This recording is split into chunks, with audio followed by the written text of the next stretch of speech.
Zach, if you look at your list of all of these lawsuits, your tracker, it's divided in a few categories here. We have business filings, the 2020 election, January 6th, and personal disputes. Where does this potential indictment land on that list? And is this the worst lawsuit that's hanging over him or charge? This would be a business one, based on, it seems like the allegations stem from how they recorded it in their documents there. It's the most serious one in that it's the one that seems closest to lead to a criminal indictment. The other ones haven't yet, so that does make it more serious. But, to me, I stand by this. We've talked about this before. I think the handling of foreign government, government documents, that strikes me as is the most severe of all of these issues. Then why aren't we talking about that now? Why are we talking about something that we've known that's happened 7 years ago? Is that because that this current Stormy Daniels hush money payment one is one that could be the easiest slam dunk? No, it's just the one that's that's about to move. We still are seeing some movement with the document handling.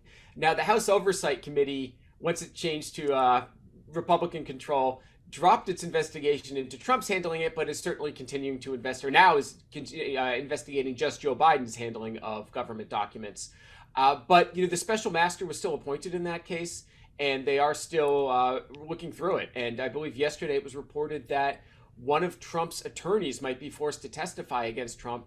The ruling was that client privilege doesn't apply there because there may be some communications that basically confess to committing some sort of crime. So that case still is very much moving along, but I mean, it's not as salacious. It's not as entertaining as, hearing the Stormy Daniels case. Zach, political reporters across the country are playing this waiting game now, waiting for the potential indictment to drop. It could happen today. People are saying it could happen within the coming weeks. What happens next?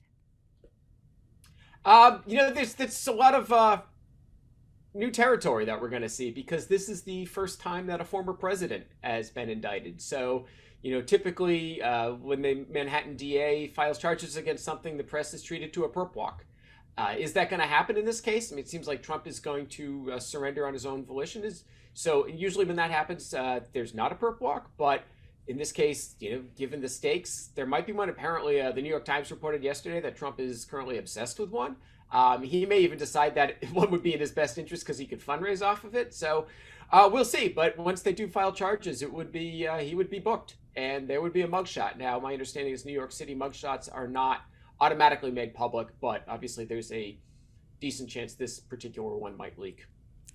A perp walk of a former president definitely would be unprecedented. And Zach, you and I have had many a conversation where we discuss Trump as a political contender. We discuss his base. And you've been steadfast in the opinion that if you're in Trump's base, nothing will change your mind. In fact, for many people, lawsuits and things like this, actually, they double down on their support when this happens. Do you think that an indictment will change anyone's mind here? No.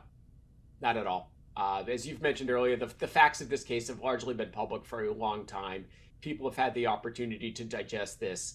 It is nowhere near the most severe of any of the allegations that he's facing.